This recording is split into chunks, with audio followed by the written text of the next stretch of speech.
pretty conservative, like Christian religion, and was the seat of a lot of my own personal journey with like obsessive compulsive symptoms, and had done CBT therapy and ERP and stuff. Was like, this didn't really work. And then was at this small religious school and was, kind of in crisis and not really knowing who I could talk to because everybody was still very religious. And through some random books, ended up going to the library and like would spend a lot of time reading Carl Jung, and was like, whoa, this guy's saying some different stuff, but kind of in the same realm. And there's a lot in what you're saying there that I can relate to. And then Jung, I find that Jung seems to be just whenever I talk to people that I just have this like inherent interest in talking to, and I follow that thread, Jung is always there in the background. It always pops up. He always pops up. Yeah. There's something about the way he writes as well. You know, like, I mean, obviously it's the content, but the way, the way he puts it into language. It just continues to be like, what the hell is that? Like, life is strange, isn't it? It's and I think the more you open up to that, the more you realize it too. Just the more instances. I have a lot of that as well. Just and timing. You know, like, I guess synchronicity and it's there's a lot to be said on that. I guess this opens us up just kind of more broadly. Just I'm really curious about trying to make sense of that real interconnectedness underneath everything, and some of the synchronicity. And as I'm getting older, it's just more and more obvious to me how much we really all are connected somehow underneath love, or whichever direction you want to go. There is something in it that feels almost undeniable, like there is more going on here. So the answer is no. I haven't found a lot in terms of in therapy circles much around that. Those things that are, I think there's three different kind of models of Christianity out there. There's like this rationalist perspective that it's the goal is to know as much about this as possible and tell everybody else and convince them. There's, what did he call it? The subjectivist, that the goal is to feel close to God, but you're kind of shit out of luck when that goes away. And then he was like, and then there's like this moral likeness model that regardless of what you know about God, regardless of how close you feel to God, this is about becoming more and more like that which you're aspiring to, even if you never talk about it. You know, it's about changing character. It's about all of those things. And that was always just like, holy moly, like that's a completely different thing. And I'm like, I want to be about that, you know?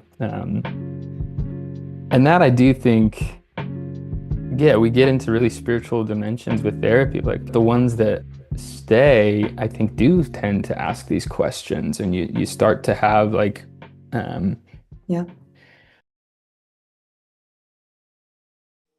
like any defensive system, but this one's really particularly strong. I think that the OCD and obsessive compulsive symptoms become a way of, it's really tricky, like, and very clever, I think, that the content of obsessions, I think, points us to something, right? It can point us to what feelings and emotional realities this person feels threatened by, right? I'm afraid I'm going to hurt my daughter with this knife or whatever it is.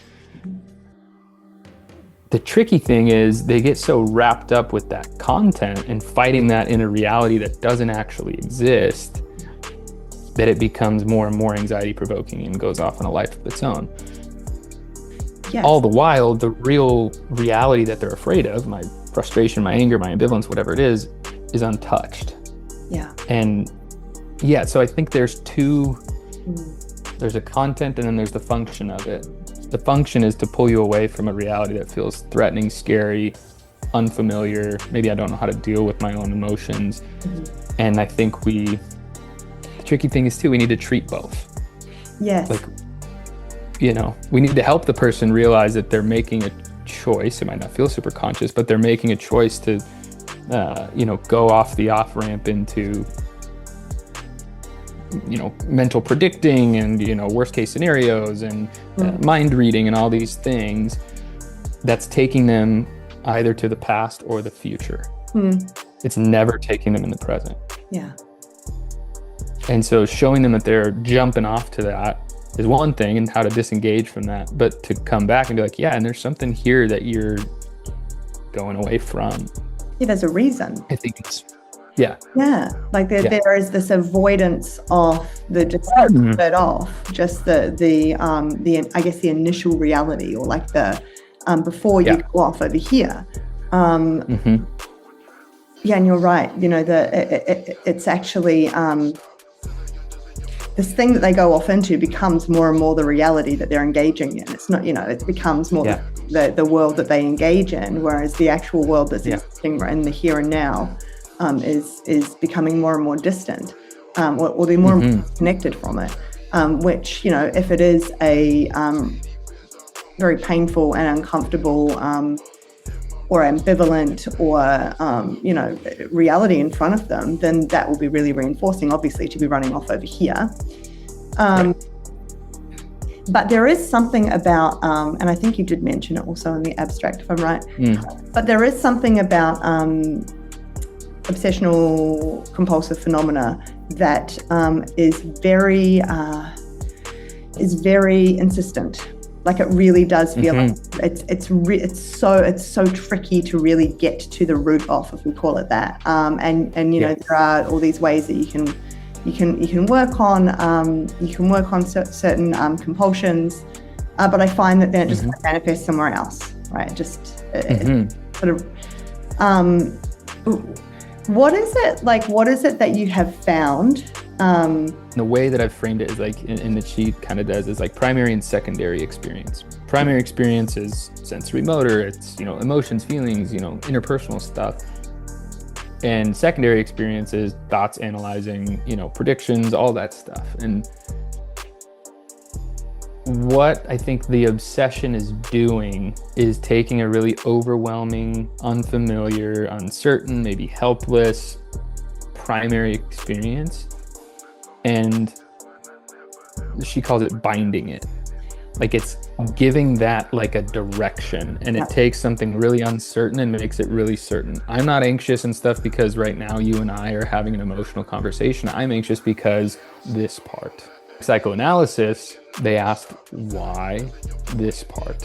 Yeah. And they went into the content and what it means and all that. Oh, it could be this, it could connect to this, it could connect to, but like that is, like, I think the obsessive compulsive, most of the ones that I work with, like, could probably tell you better interpretations than the therapist of what it means. Like, that's their land, right? Like, that's yeah, like the insistence and the urgency that a person feels. If we were to personify the obsessive demand on a person and the bind it puts them in, I either have to listen to this, but I know it'll make me continue to feel terrible because I'm eroding my agency. Or I don't listen to this, and now the new threat is I'll become the thing that it's telling me I'm going to, because now I'm no longer bothered by it. Yeah. Right? So they're in this intense double bind, and I'm like, I think that's a form of, this might be inside baseball, but I think that's a form of transference from a past relationship now onto a proxied other.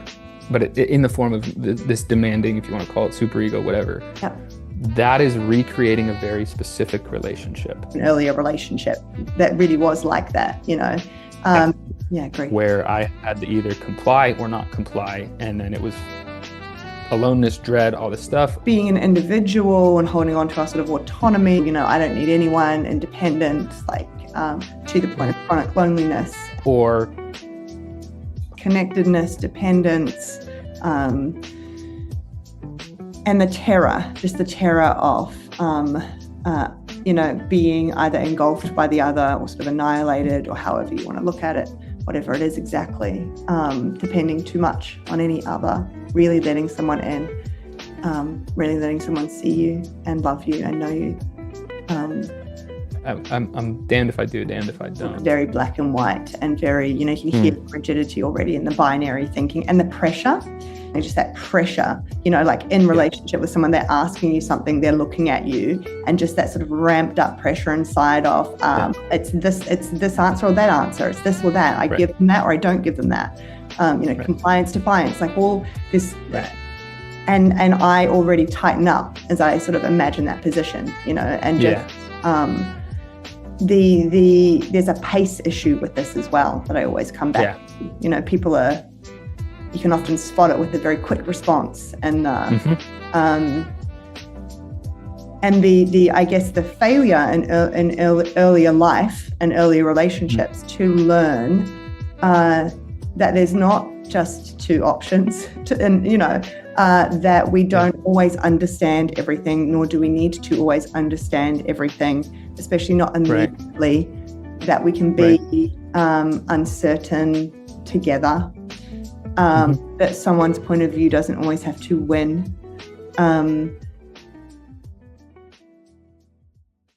Intervention is often really cool, you know, and I'll use the transference too, like, you know, you're doing this here and you're doing all of the rituals and things like that, but you're also kind of behaving right now with me in a very ritualized way. Do you know that, or do you understand that? And sometimes it's, oh shoot, yeah. Sometimes it's like, no, can you tell me how? All right, like right now you notice you're wanting to go up into your mind and think about what I'm feeling or what's going to happen later.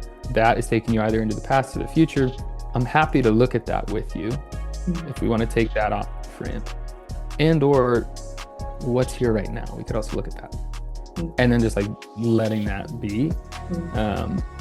And I feel like a surprising amount of time people are kind of interested in the present stuff, you know, like you say the right words of like, yeah, you're going there or there, but like you're only ever alive right here, you know. And we'll look at that. And I think that, to me, that seems like necessary work before you can, necessary tactical defense maybe work before you can feel what's going on underneath, you know. I feel like if you work with them, they do dehumanize you in a way. I don't mean that in a really like harsh way, and I don't think that's intentional, but like you're not really there in the room, you know. And I think gently bringing that in, I think as soon as I can, is really important. Often the preoccupations of like, well, what if I say something that hurts you? Yeah. You know, or I can see that affected you right now, and what if I did something that hurts you? And I think I said something like, well, don't rob me of my experience. Yeah. That's lovely. And yeah, just the way that can, I think, take shape for them of being like, oh man, maybe I do that. And what am I, when it's done in the right way, I think can open up their eyes to a different possibility that, well, one, maybe I am really afraid of being in actual real relationships, and two, like, that doesn't sound like a great way to live. Maybe I don't want to do that anymore. Yeah, I agree. You know? Yeah, and we will hurt each other all the time. That's, you know, that is relationship. There's something about several times as you've been talking, I've been thinking about how at the heart of this, it does really sound like ultimately being defended against love. And then you sort of brought up the tender feelings there. There is you're right. There is this kind of terror and this ultimate defense, I think, against an experience of love, like loving feelings. It's at the heart of it. And to me, that's sort of like the momentum. I often use the word vitality, like that is kind of an energy force that could otherwise be directioned somewhere else. I don't think directioned is a word, but it could, you know, it's got a momentum to it, like a life force to it, or a But, you know, if people start talking about energy centers and things, then you know, people start to become skeptical of what on earth you're talking about. Right. Which is sad, because you kind of look. But I think it's all. You know, I think that there is something to energy, because there's no better way of describing it. It's like there are 7 chakras that go up the body. I had heard of chakras before, but they'd always seemed like these sort of hippy-dippy metaphysical things. But once I found out that they correspond to the glands of the endocrine system, I started taking them a little more seriously. These chakras are usually associated with the colors of the rainbow. Each pool of energy has a purpose and can be blocked by a specific kind of emotional muck. There's obviously therapy, right? And there's obviously ISTDP. And then, and I sort of think about ISTDP at the moment, it's always changing. But in a very crude sense, I sort of think about it in terms of like just, it's like there's a process there for clearing away emotional blockage, or however you want to talk about it, blockages in the body, or helping to sort of clarify access to certain signals in the body, and clear up some of our thinking processes and all of that, in order to liberate a person from sort of old debris and sort of systems that have built up that are no longer needed or helpful, and that might be clouding clarity to these signals. First, we will open the Earth chakra, located at the base of the spine. It's where we all start out. It's the deepest part of our animal nature. It deals with survival and is blocked by fear. There is you're right. There is this kind of terror. Let your fears flow down the creek. Like when they say I feel guilty and that's why I do these compulsions and stuff, I'm like, I'll often say that to them, like, okay, well, like guilt is you did something wrong and you want to fix it. Like this is self-torture. Yeah.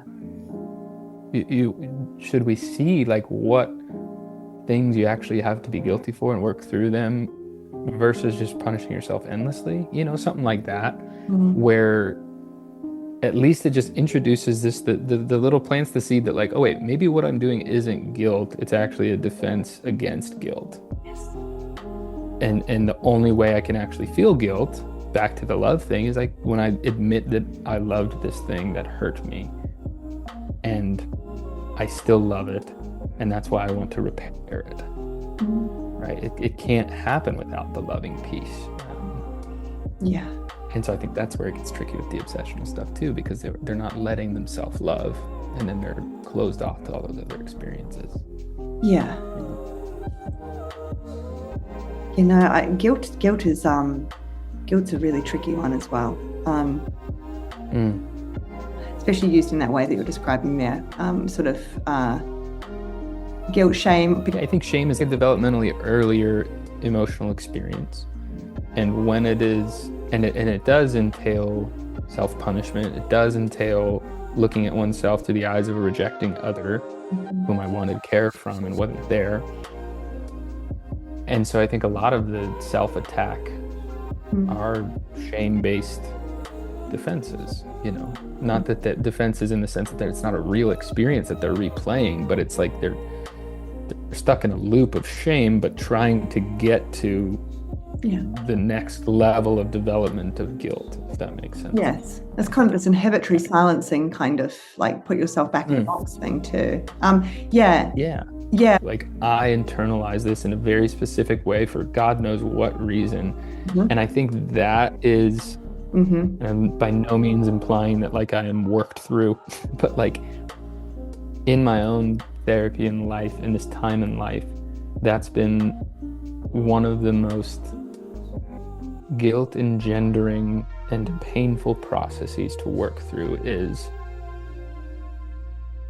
yes, acknowledging where caregivers might have been less than adequate for me, but also acknowledging where I have painted them to be. That is the role we so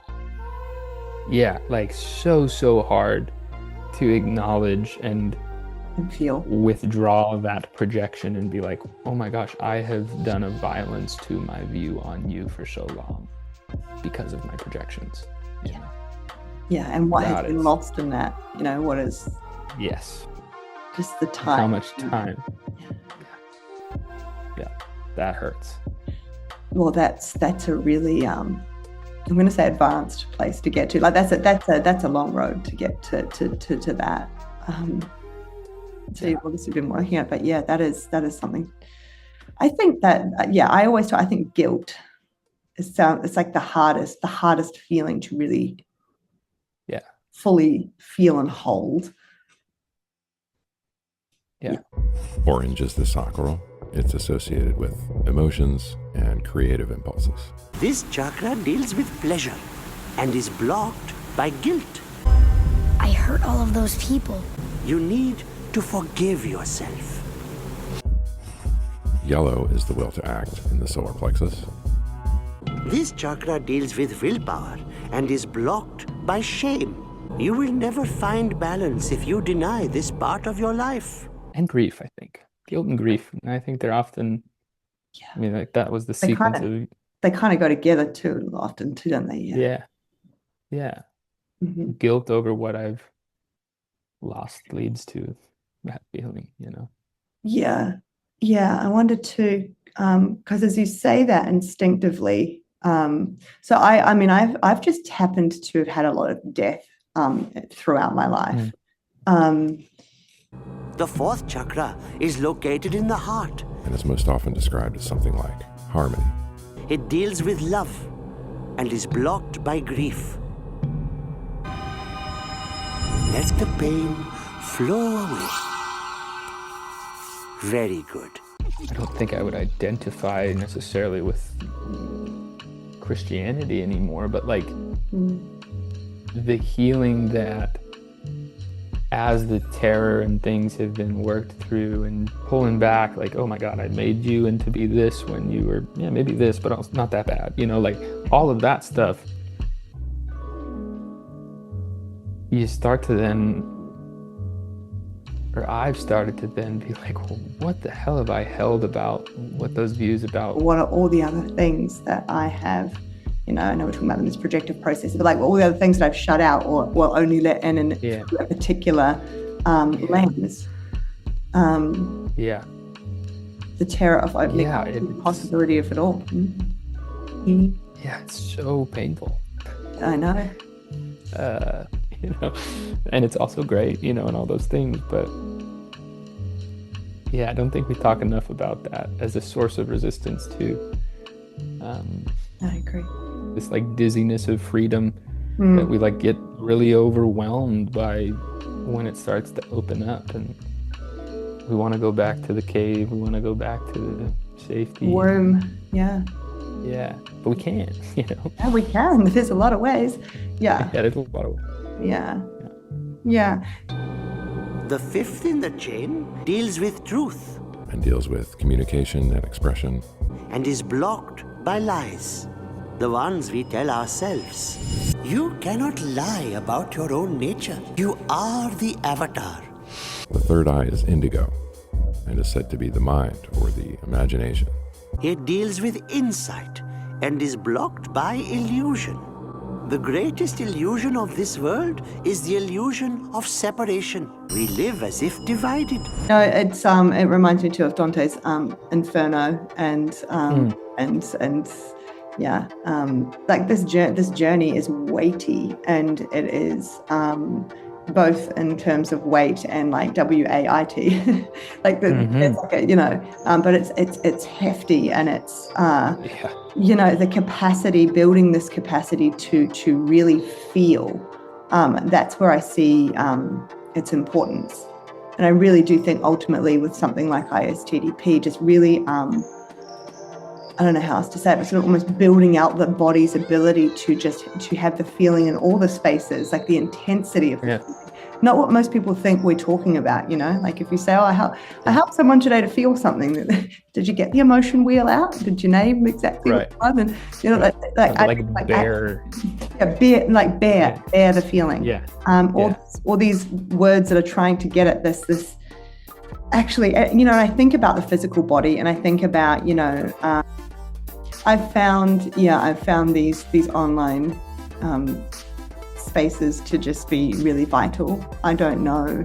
Well, I wouldn't be where I am in my part of the journey without that. It's pretty rare to find people that I feel that intuitive sense as well, right? Like it's not really about the words, it's not really what they're talking. It's that as well. That's also good. Yeah. But just that intuitive sense that I don't even know how to put it into words. there's an understanding, there's some kind of understanding. And yeah. Yeah. I'm really thankful for it. It still amazes me how rare it is. You know, just the number, like, it still is rare, despite, you know. Yeah. Likewise. And the crown is violet. It's where we realize our divine nature. It deals with pure cosmic energy and is blocked by earthly attachment. It's when we truly know something. Now, let all of those attachments go. What? Why would I let go of Katara? I love her. You must learn to let go.